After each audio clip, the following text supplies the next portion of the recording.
Bonjour Sylvie, qui êtes-vous Sylvie Vauvilliers? Eh bien, je suis une personne très intéressée par tout ce qui est gestion des déchets, anti-gaspillage et autres. Et je m'occupe depuis de nombreuses années de la gestion justement des déchets sur le territoire du Giennois, ce qui m'a amené à concevoir l'existence d'une ressourcerie il y a une dizaine d'années déjà, et un projet qui aboutit aujourd'hui avec, je dirais enfin, les moyens matériels de mettre en œuvre ce projet. Voilà, l'idée est venue en 2010, donc il y a effectivement une vingtaine d'années, à la suite de la restriction du ramassage des encombrants de 3 passages à un seul passage. Et là, je me suis dit, mais que vont faire les gens de tout ce qu'ils mettaient sur les trottoirs?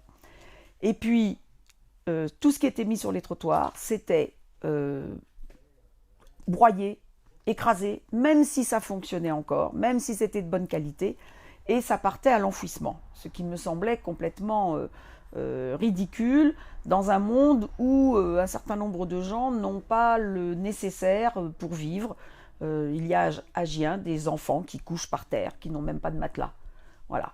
Et ça, quand dans le même temps on voit tout ce qui est gaspillé et mis, y compris encore aujourd'hui à la déchetterie, et qui pourrait resservir, vraiment, voilà, ça m'avait fait, c'était une prise de conscience importante pour moi. Et avec quelques personnes, on a créé à l'époque ce concept qui n'était pas aussi en vogue qu'aujourd'hui. Et aujourd'hui, on est effectivement, par exemple, en France, il y a des manques, mais il y a aussi des manques dans d'autres endroits du monde. Et nous avons été sollicités par une ONG qui s'appelle Le Droit à la Vie, qui est située sur Montargis et qui préparait un container pour des familles très déshéritées du Congo. Et ils nous ont demandé ce qu'on pouvait leur donner comme matériel. Voilà. Il faut savoir qu'on est à quelques jours du déménagement de notre site ici à l'Arvelais pour le nord de Gien. Et donc, ça nous a semblé tout à fait naturel de donner un certain nombre de choses. Donc des matelas, évidemment, de la vaisselle, et y compris ils nous ont dit de la vaisselle dépareillée, c'est-à-dire que nous, ce qu'on va donner, c'est une assiette, peut-être par famille, ou quelques assiettes, mais on n'a pas besoin de service complet et tout. Et nous, on était justement en train de trier pour ne garder que des séries de 4 ou 6 ou 8 ou 10 de chaque exemplaire. Donc on a fait des cartons pour de vaisselle, donc des assiettes, des bols, des tasses, des assiettes, des bols, des tasses, des verres, tout ce qu'on pouvait leur donner. Ensuite, d'autres choses qui ici nous semblent complètement obsolètes, ce sont les télévisions cathodiques.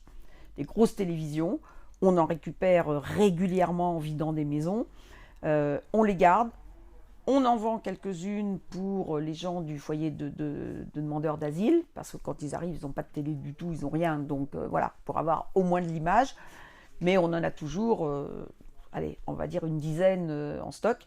Et là, on leur a fourni donc une dizaine de télévisions. Ensuite, du matériel paramédical, c'est-à-dire des déambulateurs, des béquilles, des sièges pour personnes handicapées, des sièges percés, des rehausseurs, des sièges pour prendre une douche, etc. C'est pareil, c'est des choses qu'on récupère souvent, on en revend un certain nombre, mais on en a toujours en stock. Donc là, on a donné tout notre stock pour eux.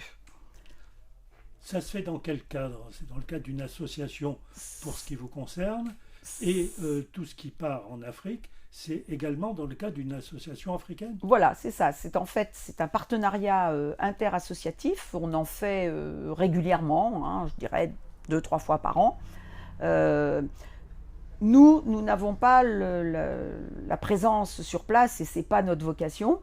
Donc, par contre, quand on est sollicité par des associations, souvent installées dans le secteur, mais qui ont un relais et une activité là-bas, on fournit du matériel.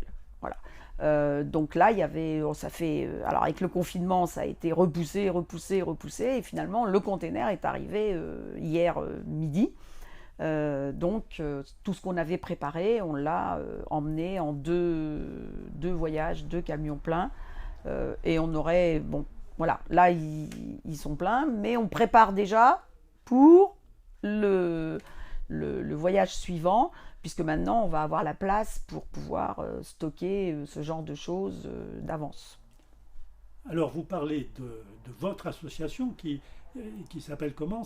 Alors, c'est Valorisons nos ressources, parce que valoriser les objets, mais c'est aussi valoriser les gens, puisque nous sommes en passe de devenir structure d'insertion par l'activité économique, c'est-à-dire l'objectif est de rapprocher des gens qui sont très éloignés de l'emploi pour X raisons, de santé, sociale, accident de la vie, pour des jeunes déscolarisés trop tôt et qui ne peuvent plus réintégrer le monde du travail. Et donc, voilà, c'est aussi ces ressources-là qu'on veut valoriser. Chez nous, quelqu'un qui arrive en disant « je ne sais rien faire », on lui dit « tu sais automatiquement faire quelque chose ». Et bien évidemment, trouver après une orientation, un métier, découvrir un métier. Donc on fait des immersions en entreprise, on oriente les gens vers des structures de formation et on fait de l'accompagnement social, puisque souvent les gens ont un gros passif à régler. Alors, du côté africain, de quelle association s'agit-il? Alors, il s'agit d'une ONG qui est au Congo et qui s'appelle Le Droit à la Vie et qui s'occupe vraiment des couches les plus défavorisées, des enfants des rues, des femmes isolées avec des enfants. Vraiment, ils nous ont montré des photos de leur action et c'est vraiment des gens qui ont moins que rien. C'est-à-dire, je vous dis, une fourchette et une assiette, c'est déjà un luxe pour eux. Voilà. Donc c'est pour ça que vraiment, on est très heureux d'avoir rencontré ces gens-là. Alors, vous m'avez parlé d'un déménagement dans un local plus grand, parce qu'aujourd'hui, vous êtes un peu dispersé dans Gien et sa périphérie. Voilà, alors, disons que quand on a redémarré en 2017, on a démarré dans des garages, dans des box à voitures. Et petit à petit, on a ouvert une petite boutique solidaire dans une ancienne grange, ensuite une petite brocante en centre-ville, et ici à La Ruellais, ce qui a semblé très grand au départ, mais ça fait 500 mètres carrés fermés. Alors, il y a un grand terrain, mais on n'est pas dans un pays où il ne pleut pas et où malheureusement tout peut se garder à l'extérieur. Et donc, la jauge pour une ressourcerie-recyclerie, pour bien fonctionner, il faut au moins 1500 à 2000 mètres carrés.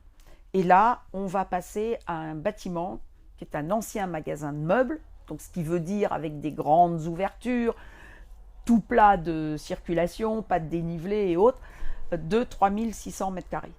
Donc c'est vraiment l'idéal. Certains ont même dit que c'était beaucoup trop grand pour nous, mais à l'usage là depuis 6 mois, non, c'est pas trop grand.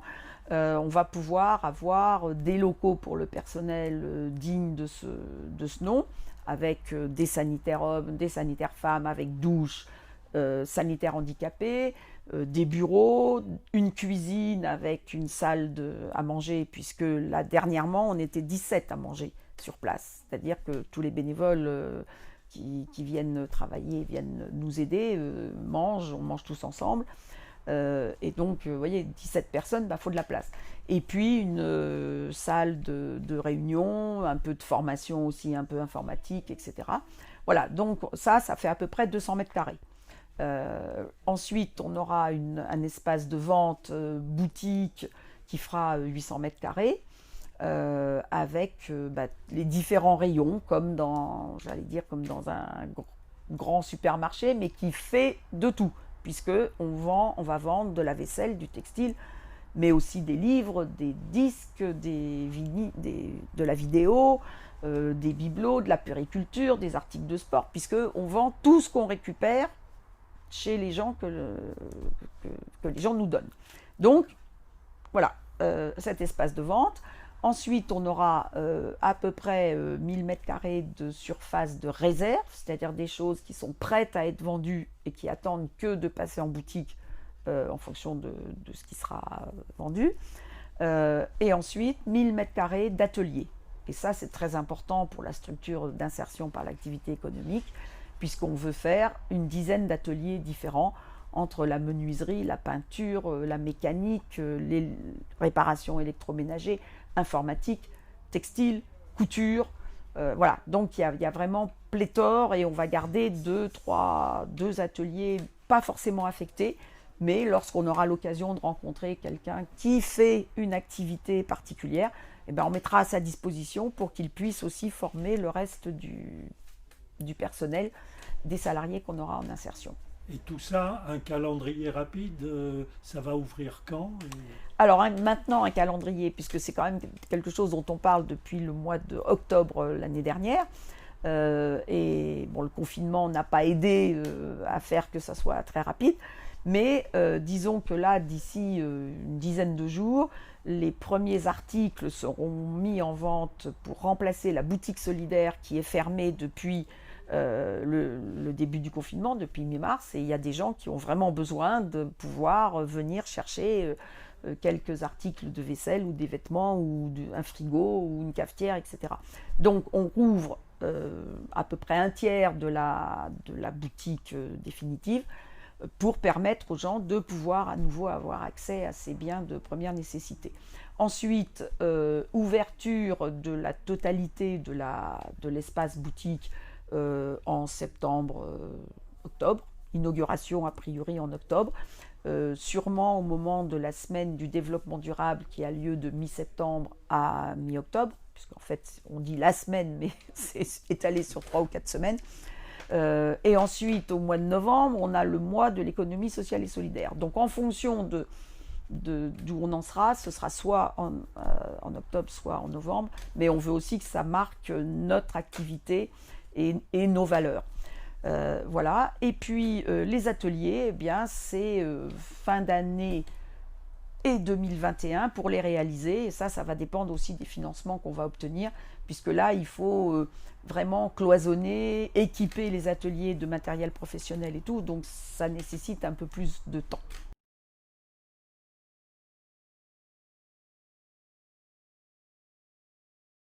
Quand on voit ce qu'il y a à la Ruellière, enfin différents endroits, et bientôt dans cet endroit, je crois qu'il se situe, on appelle la rue de la Bosserie à Gien, Voilà. On pourrait penser qu'il s'agit d'une grande brocante où on peut trouver un peu tout n'importe quoi. Mais la finalité, c'est en réalité, d'après ce que vous m'avez dit, c'est plutôt aider des gens à se réinsérer au niveau social, au niveau professionnel. Tout à fait. Alors, la ressourcerie-recyclerie n'est que l'activité support de cette structure de réinsertion par le travail. Il y a des structures qui font de l'entretien d'espaces verts, il y en a qui font de la blanchisserie, il y en a qui font différentes... Enfin, voilà, on peut faire différentes choses. Bon, nous, on avait choisi dès le départ, suite à ce problème sur le secteur de l'absence de ce type d'activité de type Emmaüs, hein, comme on dit, c'est-à-dire on récupère les objets et on les valorise. Voilà. Mais c'est vrai que la finalité principale, c'est de permettre à des gens qui ne peuvent pas trouver de travail dans le monde, ce qu'on appelle ordinaire, qui ont besoin de se réadapter, aussi bien dans le temps, c'est-à-dire que, par exemple, il y a des gens qui, suite à une longue maladie, ne peuvent pas retravailler même des demi-journées, qui viennent des fois chez nous, là pour le moment en stage, mais qui viendront ensuite en tant que salariés, une demi-journée sur 2. Et puis qui, au bout d'1 ou 2 mois, peuvent venir toutes les demi-journées, et puis après des journées entières. Et puis voilà, donc c'est vraiment une rééducation au travail. Après, il y a des gens aussi qui ont des problèmes de mémoire, des problèmes d'orientation, voilà. Il peut y avoir de toutes sortes de choses. Des jeunes qui ont quitté l'école et qui ne connaissent pas les règles du monde du travail. C'est-à-dire, je viens, je m'en vais, voilà, non. Non, il y a des règles, il faut suivre les consignes, il faut faire... Ça peut sembler évident pour certains, mais ça ne l'est pas pour ces gens-là. Et donc, notre structure sera un atelier chantier d'insertion, c'est-à-dire la structure pour les gens le plus éloignés de l'emploi.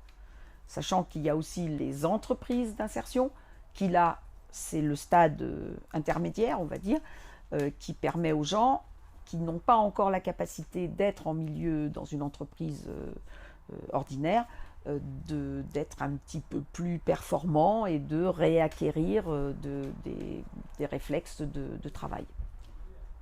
Si je peux résumer ça en 3 mots clés, on dira que Valorisons nos ressources, qui est le nom de l'association, en réalité fait de la ressourcerie, de la recyclerie, mais à des fins de réinsertion professionnelle. Tout à fait. C'est effectivement les trois R de notre activité, puisque vraiment c'est pour ça que c'est valorisons nos ressources, c'est pas valorisons les ressources, les leurs ou tout ça. C'est vraiment une collectivité qu'on veut créer parce que il y a y compris des gens qui peuvent venir chez nous en réinsertion tout en étant des cadres. Je veux dire qu'il y a toutes sortes de niveaux, toutes sortes y compris de culture aussi, donc c'est aussi un melting pot intéressant à vivre parce qu'on découvre des choses qu'on ne connaît pas, y compris quand je vous dis on mange tous ensemble, et bien de temps en temps il y en a un qui fait un plat de son pays, par exemple, ou de sa région, et au bénéfice de tout le monde, puisqu'on ne prend pas des repas extérieurs, on fabrique nous-mêmes nos repas, d'ailleurs y compris avec des denrées que des associations caritatives nous donnent en surplus de ce qu'ils ont besoin pour les bénéficiaires, et ça c'est aussi, donc c'est la fraternité génoise qui nous donne de la nourriture, parce que sinon ça serait un budget important. Merci Sylvie Vauvilliers. Voilà, merci.